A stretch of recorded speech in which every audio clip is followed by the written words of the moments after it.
Hello, hello. Ron Callis here with another episode of Automation Unplugged. It is Wednesday, June 24th. It's just a little bit after 12:30 p.m. So coming to you on our normal day and time. And as always, I'm going to jump over real quickly over here to Facebook to make sure we're actually streaming. My software, I use a piece of software called Be Live, and they changed some settings on me. So I want to make sure this is actually live. So give me a second. Let's see here. And if you are with me and you are live, drop into the comments. Let me know where you're coming to us from. Give us a like, give us a share, if you would be so kind. All right. And I do believe that we are live. Look at that. Okay. Well, I hope you guys and gals are doing well.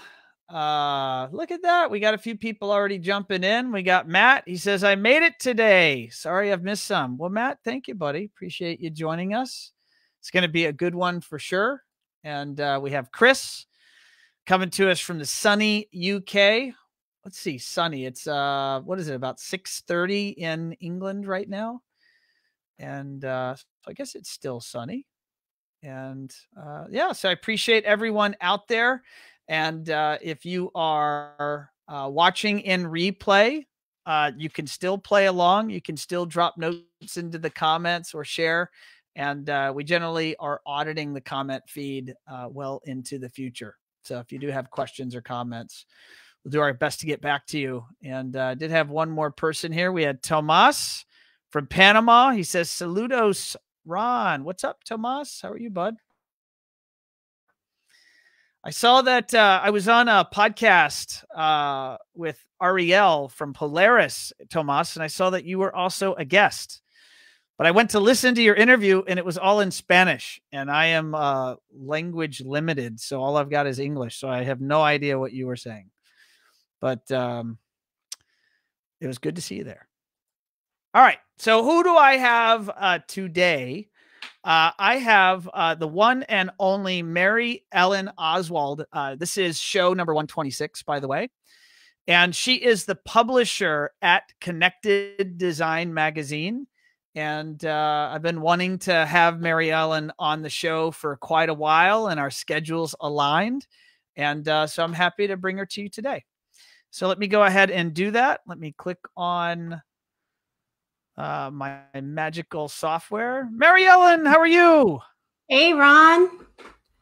Hola, Tomas. Hola, Tomas. Yes, Tomas is there giving us some comments. Maryellen, for those that may not be aware, where are you coming to us from? What part of the world? I am in sunny Southern California, just north of San Diego and east of Los Angeles. And it is very sunny today. Very nice. Now, what is the current state of Southern Cal? Is like, what's it like outside? Are the restaurants open? Are the integrators that you might know in the area, are they open and doing projects? Like, what's going on down there? Sure. So let's start with, we are open. We are in what's called phase 3, which means as of June 19th, hair salons, nail salons, barber shops, restaurants, bars, everything but bigger venue, large crowd gathering settings. Minus those, everything is open. So are masks required? What was that? Are masks required? Yes. Oh, absolutely. Well, they were not, but in my county, I live in Riverside County, and we're having, a research, not a resurgence, but a peak. We're having cases come up. So at first the governor had said optional, but now it's mandatory. So, and then each county decides whether they want to follow that or not. Right. So we're kind of on the edge of, if you want to, but you should. So yes, there's masks involved. I wear a mask everywhere I go, except for the restaurant. So my husband and I went to a restaurant Friday night. We went to my son's bar. He works at a local distillery. And, there was only maybe 10 or 12 people in there because we had to physical distance. And we were there for about an hour. And then we went to a restaurant, and the restaurant experience was very much like you would expect. You're waiting to get into the restaurant. But once we got into the restaurant, it was not full. Every other table was a setting. And so in between on those tables where there weren't people, there were these little signs that said reserved for our imaginary friends, right? So it was it was cute, but at the same time, they were doing appropriate measures to social distance. So, and the experience itself was good. It was a very good experience. We weren't there more than an hour, and then we went back home. So a little glimpse, but again, maybe 25% capacity, if that. Yeah, I went to a restaurant for the first time here in Florida in 3 months. I went last weekend with my wife and my son, and it was, number one, a very surreal experience. And in that case, everyone out and about in Florida, I don't know if it's state law or not, but everybody's wearing masks. Certainly inside of stores, it's required. And then at the restaurant, everyone entered with a mask, but when they sat down, they would take their mask off. That's what we did. Mm-hmm. Yes. But the food experience was actually a well-rated restaurant. But it was, I guess, if you just use your imagination, and if a restaurant has been closed for months and they reopen and the waiting staff was out of practice, clearly the kitchen was out of practice. Mm-hmm. And overall, it reminded us, sadly, that food is much better in our house than at that restaurant. We've been doing the HelloFresh, cook the gourmet meal yourself. Oh, yes. Us too. Yes. Oh, it's hard to beat that because HelloFresh is so good. And when you're done and they show you exactly how to design and decorate the plate, you feel like a master chef. My wife and I take pictures of most of our food these days. Like, who does that? Because we're like, we do. And when we say we, I mean, she made that. And sometimes I'll go drink a glass of wine, like as she's doing that, 'cause she really enjoys it. And I like to call that cooking with wine. Cooking with wine. Yes. We've got a lot of practice at that here over the last 3 months or so. Yeah. Maryellen, for those that are not familiar with your maybe your background and what you currently do as publisher of Connected Design Magazine, mm-hmm. Can you just kind of lay the foundation? What are you doing now? And then I always enjoy the origin story, and I've received that feedback from our audience. They love to hear where folks kind of came from and how they landed in this industry. Absolutely. So currently I am the publisher of Connected Design Magazine. If you aren't familiar with the magazine, shame on you. No, it's Slap it. Okay. Yes. We launched about 3.5 years ago, and it's a magazine. What we like to call our little tag theme is, connected solutions, sophisticated design. So we like to focus a lot on the design aspect with the hidden technology, but really to highlight the work, the collaboration between the integrators and the design build audience. So we have a lot of features where we're highlighting integrators and who their partners are, a lot of installs, case studies. Case studies are a real favorite of mine because you get the real experience from the integrator themselves, what the challenge was, what they had to do to overcome it, and how all the heads come together to, at the end of the day, make the homeowner happy. So it is a B2B magazine. In addition to that, I'm also part of Dealerscope magazine, which has been around for many, many years, a large B2B on the retail side. We just, many of you may have just received an email notifying you of their new look and feel, new redesign. So, we took a little bit. That email just moments before you and I connected for the show. I was like, hey, I just got the email about the redesign of Dealerscope. Yeah, we're real excited about that. You know, I think one of the things and I know we'll talk about this a little bit later in the convo, but when we first kind of went heads down when everything started shutting down, I remember going on one of your webinars on working from home and things you can do, right? And there were all these little tips of things that you can do to work on your business. And that's pretty much what we did, was kind of put our heads down and kind of took a look at who do we want to be? Where do we want to be? So all of those things we put all those things into place. So we were excited to have, a new art director and a couple new people join our team to help us, move and navigate into what today and what the future will be for readers. So the redesign is definitely a big deal for us. So you guys have a lot of cool, exciting things in the works then for the upcoming year. Is that what I'm to understand? We do. we can't talk about those things here publicly, so we'll just leave it at that. Leave it high level. Lots of cool, fun, exciting things to announce. Yes, correct. That's awesome. And then your origin. So that's what you're doing now. Yes. But you're also doing CE Week. This is true. Yes. So CE Week is an annual show, a trade show that we do every year in June. And it's, the foundation of that is basically, it's primarily press, but we do have a little bit of a buyer's component to it where we try to do a little bit of matchmaking. But every year, whatever products were now available, any new product announcements, technology announcements, where we are in the state of our industry, we would do that every year in June. But, COVID hit. So not this June, next June. Next June. Yeah. So COVID hit, so we couldn't do that. But that is a show we've been doing for many, many years. It continues to evolve.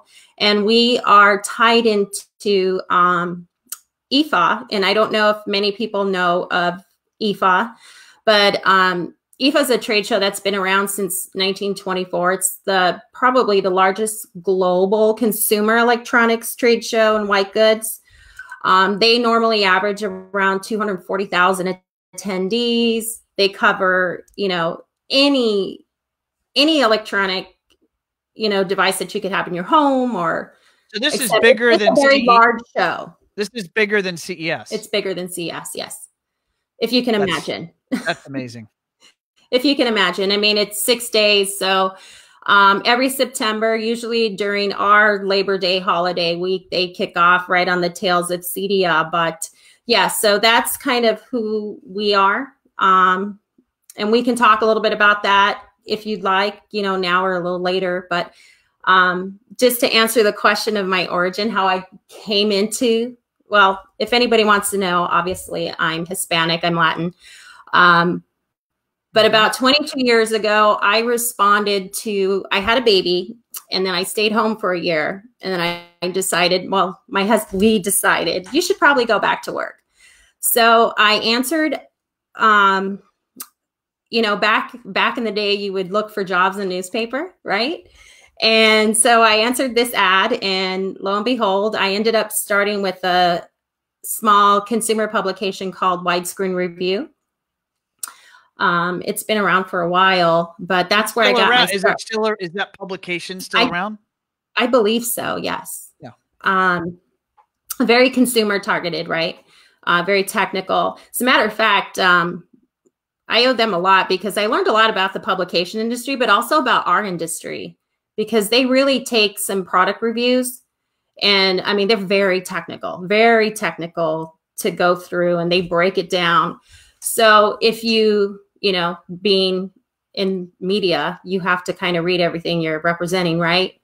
Learned a lot. So I've seen a lot of new technologies come and go, but that's kind of how I started.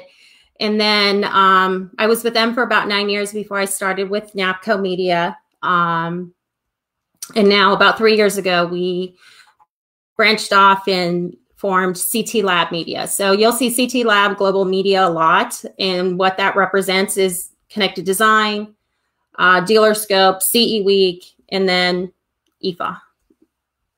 Okay. They are. That's your email. Your email is a CT Lab email address. Okay. Yeah. So Yeah. So if anybody sees that, that's who we are.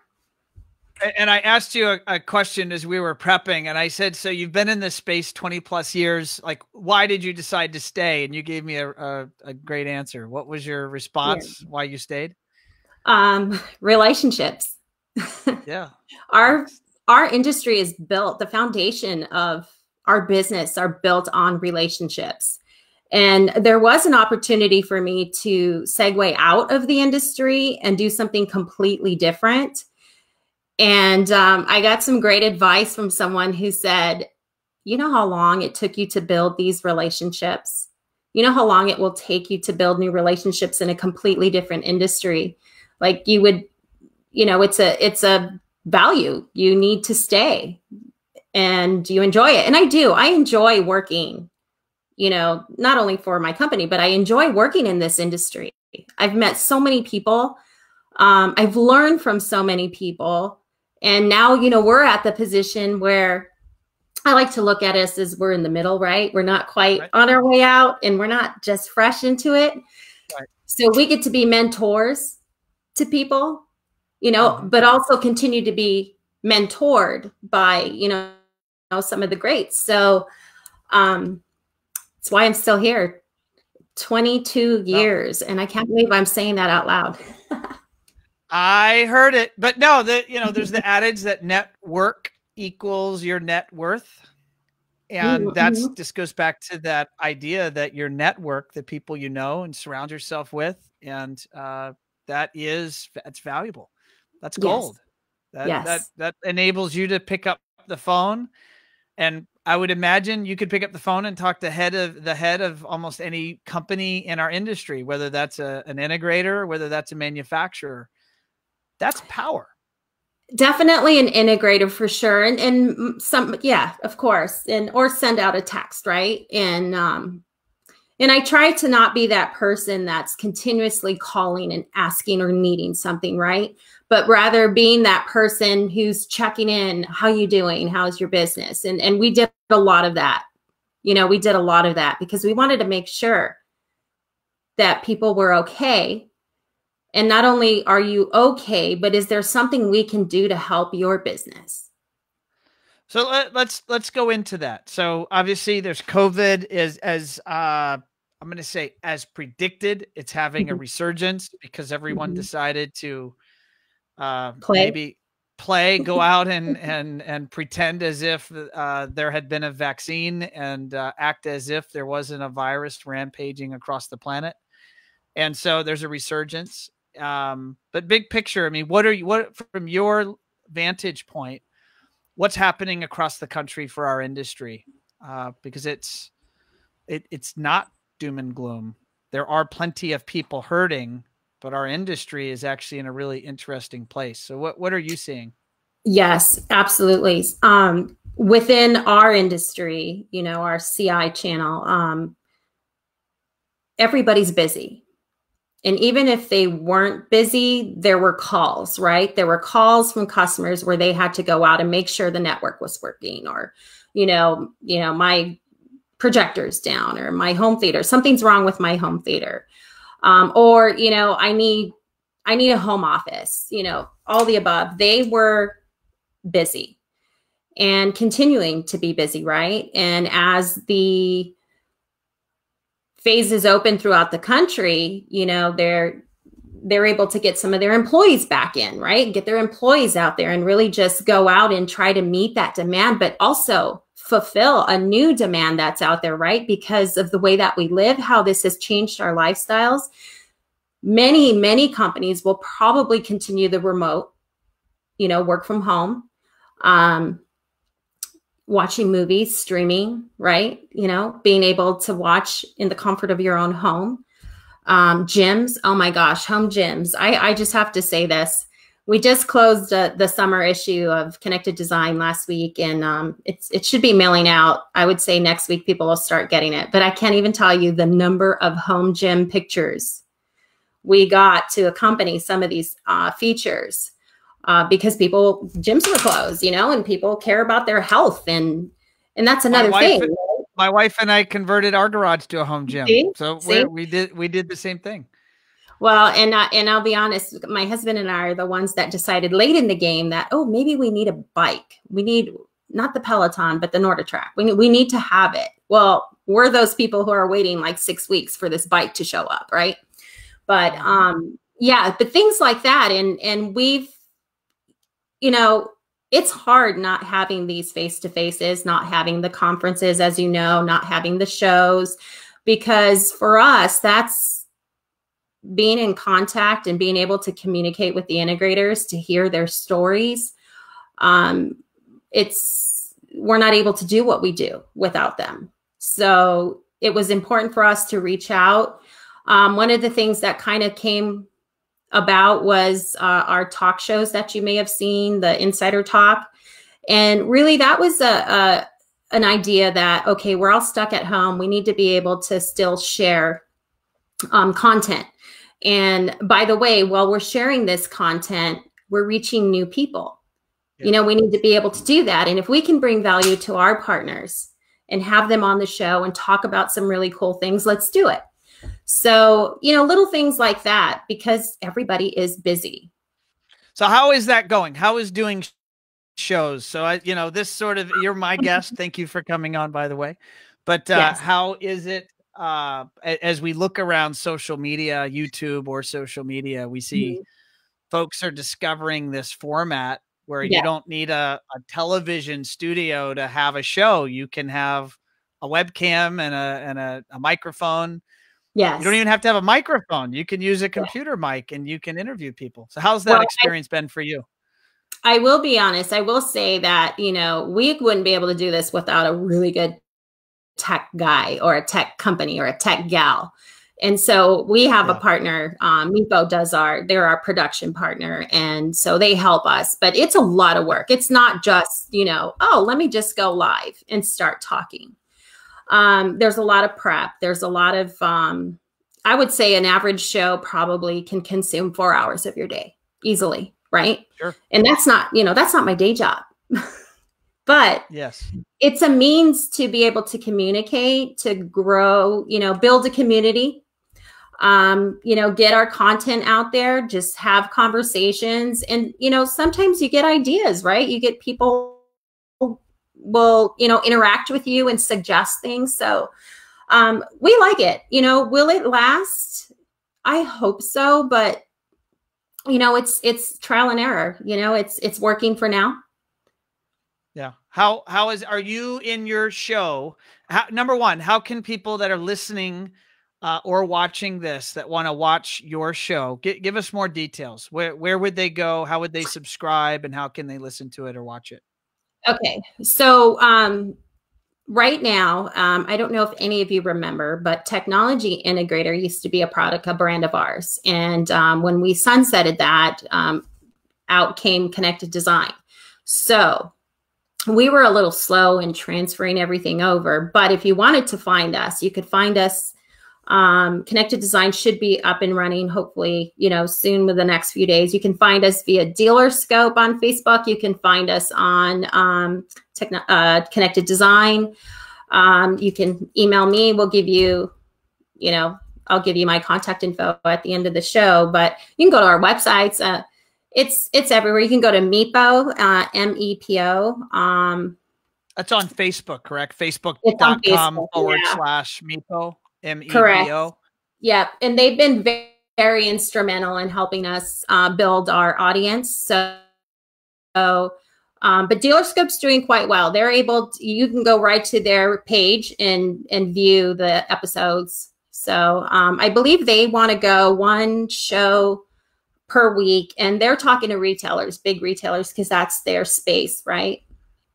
And then sure. I typically like to bring on, you know, a vendor and an integrator and, you know, just shoot the shit.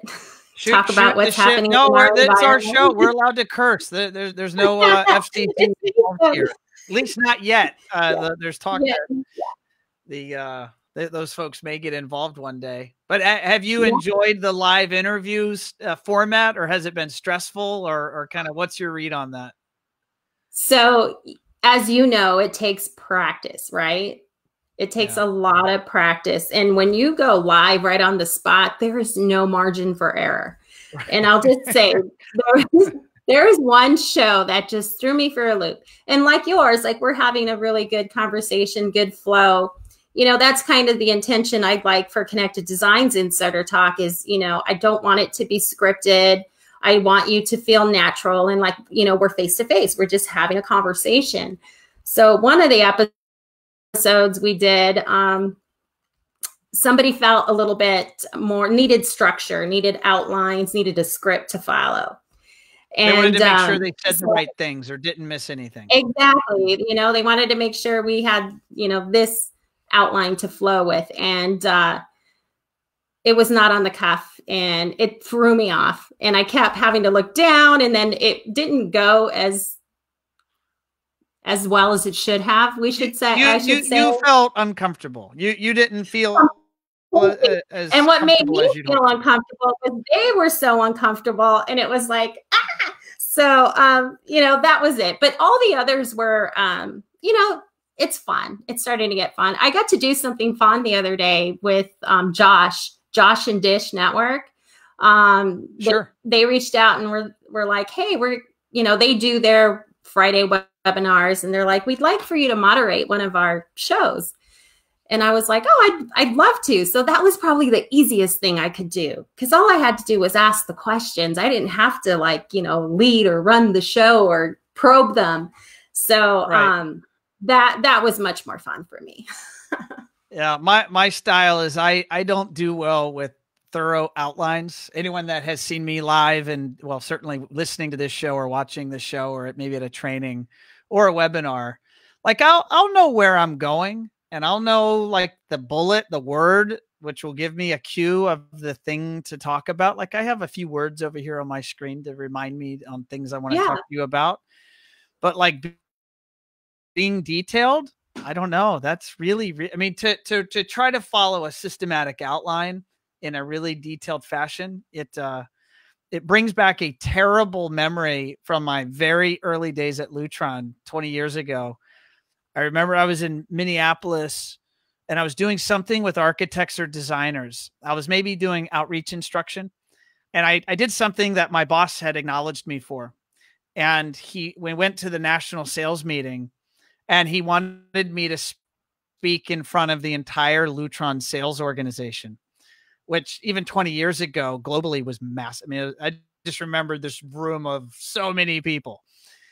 And I remember like anticipating I had to go up and just like sweating and then going up and I'll bore you I'll give you the very short version. I remember going up and the microphone was there and the lights were on and all of these people I didn't know. And I had my detailed notes there and I like froze. And it was the worst 60 seconds of silence that you could ever imagine. And then finally, I just flipped my notes over to the blank page and I just looked up and started talking. Yes. Sometimes it's the best thing you could do. It was so much better. I saved the audience from the awkwardness of having to watch me freeze in public and be scared out of my mind. Yep. But sometimes that's just the best thing to do, right? Or if you do have to have a script you need to follow, just practice, right? Over and over and over again. Don't change it up a minute before you go live. Well, no, yeah. Amen. So I'm mindful of the time and I have a few things I want to try to have you help me help the audience with. Okay. Mm-hmm. You are a publisher and it is for many business owners dreams of getting published one day. Yes. Getting a story about their business, getting a story about one of their projects featured in print for posterity. They can tell their children they were published in a magazine.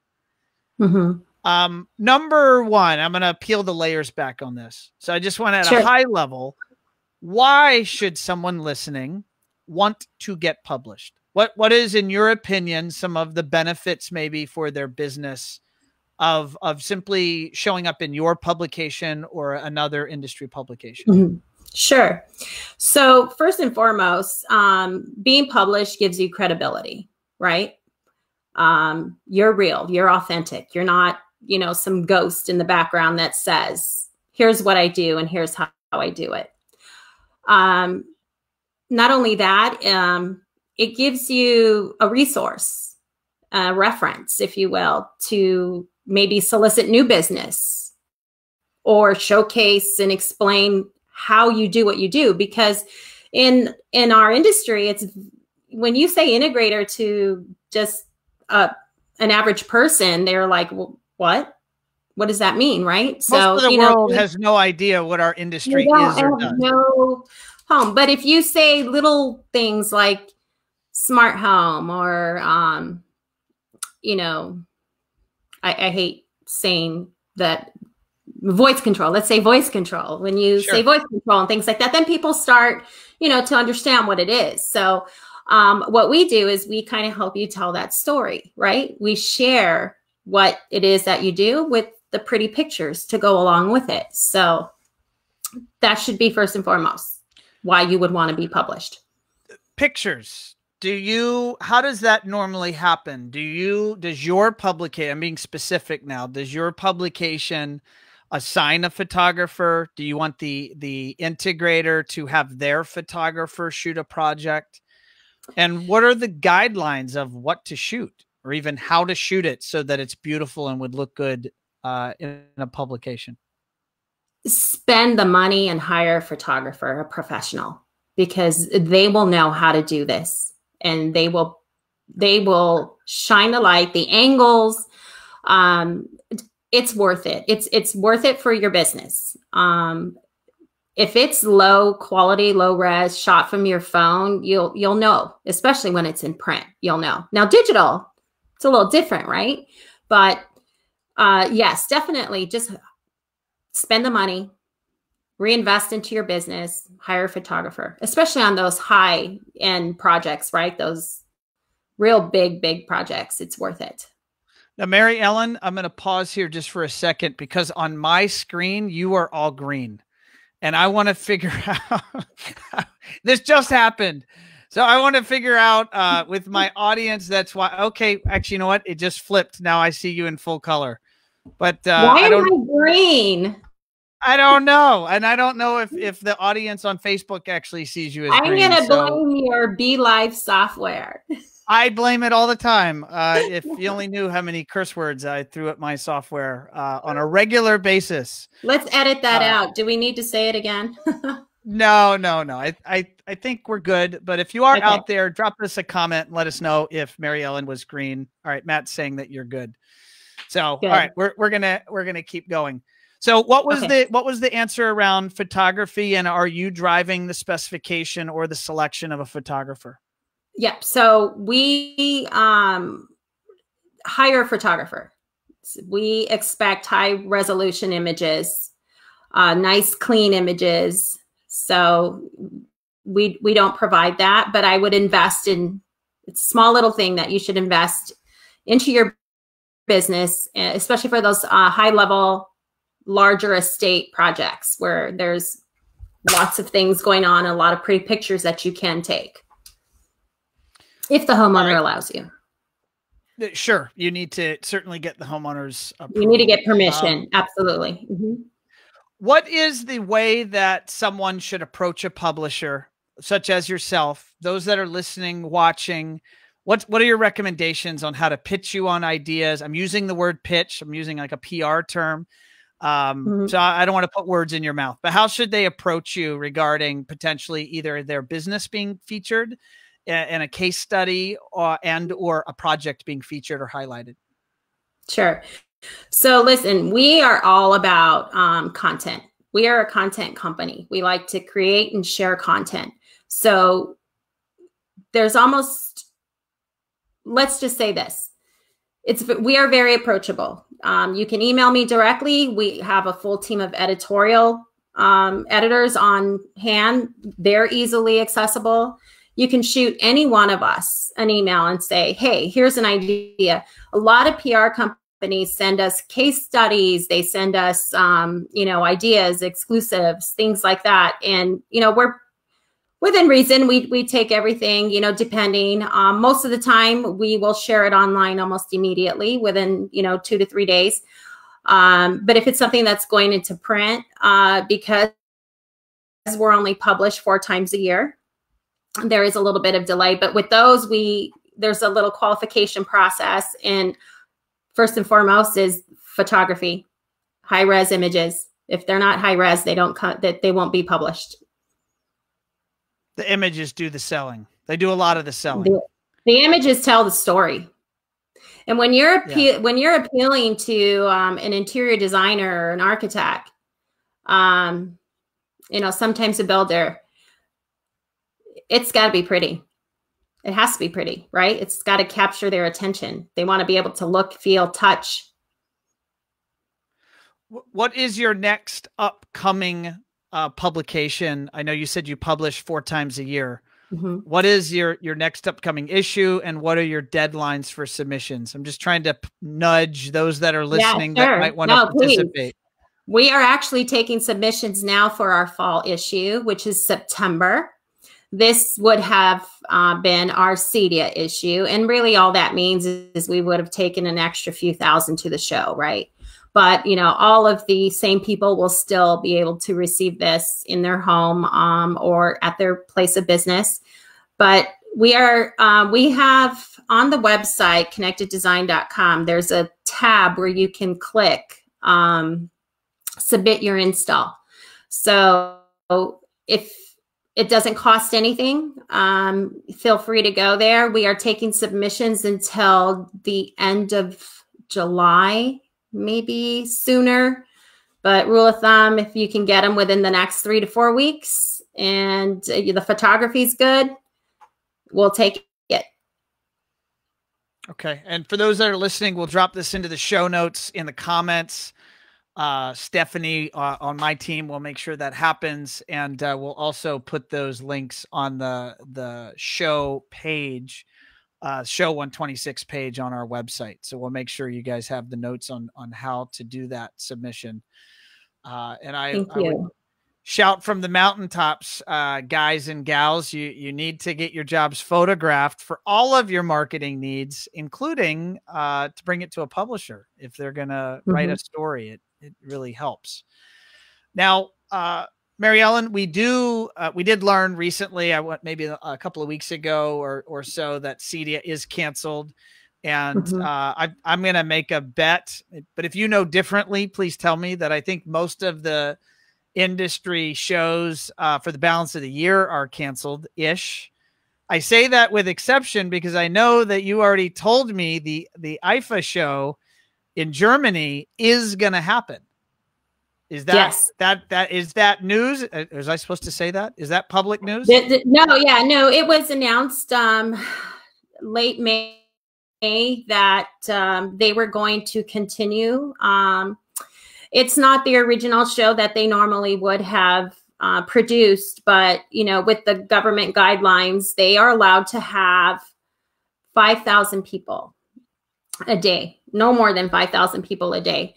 So they've reorganized the show with their 4 concepts, which is, press, their global press conference, the retail aspect of it, which is the buying part of it, new technology, new innovation, new products, and then some retail lounges and global supply chain, I think, is another big deal. So September 3rd through the 6th, they will have this live show. I mean, if you're interested in hearing more about it, reach out to me. I'd be happy to share details. I have a question. I mean, does the integrator audience here in North America, which is at least some of our listeners, we have listeners around the world. So I think they'll be either on the show or the podcast, listeners in Europe and or elsewhere that might regularly go to IFA. In the US, definitely I'm not European. That familiar. Yeah, no, definitely that? European, because it's in Germany, right? I should say that it's based in Berlin, Germany. It's more retail, white goods, more general consumer electronics, anything you can buy at a store. through distribution. Yeah, so very large brands, you know, LG, Sony, Panasonic, Samsung. So, all right. So our industry, our integrators are busy, right? So in North America, I'm going to say this, our integrators are busy. I think the demand for consumer electronics and technology in the home is very high right now in certain segments of the economy. Fortunate for us, it's the segment we serve and our customers serve. Yes. What do you think the lack of shows or industry events, high level brainstorm, how does the industry recover 2021? And what do events look like in 2021? I'm imagining you're having brainstorms with your team around what, you know, there's let's assume there's a vaccine discovered, God willing. And we're not having to run around with face masks on and run through hand sanitizer, you know, bottles daily. What do you think the future looks like for our industry? Is it a quick rebound or what? No, I don't think it's a quick rebound at all. I think we'll still see a lot of virtual concepts. And I think that the virtual concept is here to stay, you know, depending on, you know, what the main goal is, whether, you know, it's a meeting or a launch, what have you. There's virtual's not going away, I don't think, ever. But I think the new norm, what we'll end up seeing is, especially within the next year or so, because it's not like this is just going to go away. I mean, we're going to continue to get sick and it's going to look different and the flu's always going to be around. But I think our behavior is going to change, right? How we interact with people. And I think we'll see more conventions starting, you know, the new norm will be taking the temperature, right? You know, maybe some of them will make you have, you know, show proof of vaccination or proof of negative testing. That's what I think we're going to see in the next 6 to 8 months. I think we're going to see a lot of those prerequisites. My wife is not feeling well the past couple of days. And for the first time ever, she and I were investigating telemedicine, how to have a virtual appointment with a doctor. And there's a great hospital here in South Florida, Cleveland Hospital. And so we were just like, well, that's one of the best hospitals. I bet you they have a virtual medicine. Just brainstorm. I never researched it before. And there you go. They had an app ready to go and you sign up and you literally are face to face with a doctor and they can write prescriptions and they can follow up with you and you do it all through the app and through FaceTime on the phone. And, you know, if COVID had not happened, she normally would have just gone down the street to the urgent care, to the doctor's office. Yes. But this scenario, the fact that we're thinking differently, to your point, she doesn't want to go to that appointment from your home seems quite logical now. And I think that this is just fast forwarding us into the future. Yeah. Yes. And I think it's very innovative. So companies, you know, I give major kudos to, you know, our parent company for moving forward with this concept because our behavior is changing. It's going to continue to change. So, but I do feel like, you know, a couple years down the line, fast forward 2-3 years, we all laugh, right? We all look back and say, oh my gosh, you know, we had to wear masks, you know. I was on the phone with one of our team members and her kids were going to go to the grocery store with their dad and they were asking for their masks. And I joked and I said, fast forward to when your kids are adults and they tell stories about how the time where, can you remember when people didn't wear masks? You know, because this is what they know right now. So, I mean, let's be honest. This is a pandemic. It's a first for many of us. So, yeah, no, it's a different universe for sure. Well, Maryellen, believe it or not, it has been almost an hour of us chatting here. I told you it would go by in a blink. And I'm going to put your email address on the screen here. So let me just try to do that for all of our people that are watching us live. Let's see if I can figure out technology. And while I do that, if there are other ways that people can follow up with you personally or follow up with the various publications that you're associated with. Yep. So you can find me, I guess, through social, right? Maryellen Oswald on Facebook, at M.E. Oswald on Twitter, connected.design on Instagram. Did I get LinkedIn. The email right, by the way? Yes. I did. Okay, so it's not MEO, it is MOS. Email, that's my email, yeah. Mm-hmm. Okay. Let me take that off the screen here. And any closing advice, Maryellen, for our audience of business owners, operators, industry people on kind of what you recommend they should be thinking about or focusing on here for the rest of the year? Any thoughts that come top of mind? You threw that one at me. I know. Well, it was a softball. You're saying, get published, damn it. Yeah, definitely. Reach out, photograph your projects. Yeah, no. I think my parting words would be to use your network. Get a hold of your vendors, get a hold of your colleagues, and start groups. Start little groups on how you can brainstorm or come up with ideas or what you're hearing out there, and problems, things that you can solve. There's nothing like a good, strong network, right? And we're all in this together. So we're only as strong as we are together. Amen. Well, Maryellen, it has been a pleasure having you on the show. I appreciate it. I know you're a busy woman, so thank you for. Thank you so much. No, this was fun. Yeah, it was a lot of fun. And if you're game, we'll follow up afterwards. I'd love to have you on again, maybe when we get a little bit further down the road here. Yeah. Thank you. All right, folks. So there you have it. Episode number 126. Maryellen Oswald, publisher at Connected Design Magazine. And again, yes, business is good right now, but we do not know what business is going to look like 3 months, 6 months, a year from now. And the idea of evaluating your marketing, your PR, and kind of increasing the visibility of your brand, it's just a good idea. It's a good, logical, smart thing to do.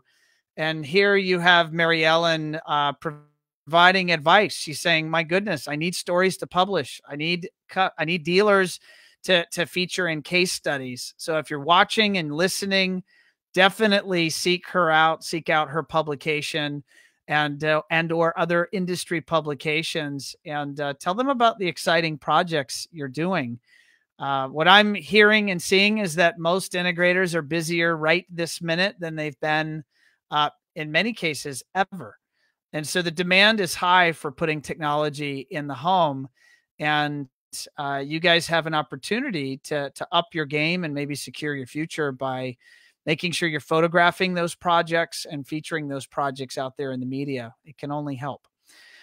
So on that note, as always, if you have not already done so, go over to your favorite podcast program and type in Automation Unplugged, find the show in case you want to listen to our guests in these interviews and not just watch live. I know that sometimes your time and availability is limited, so definitely check out the actual podcast. And as always, have a great day, have a great week, and I will see you next time. Thanks, everyone.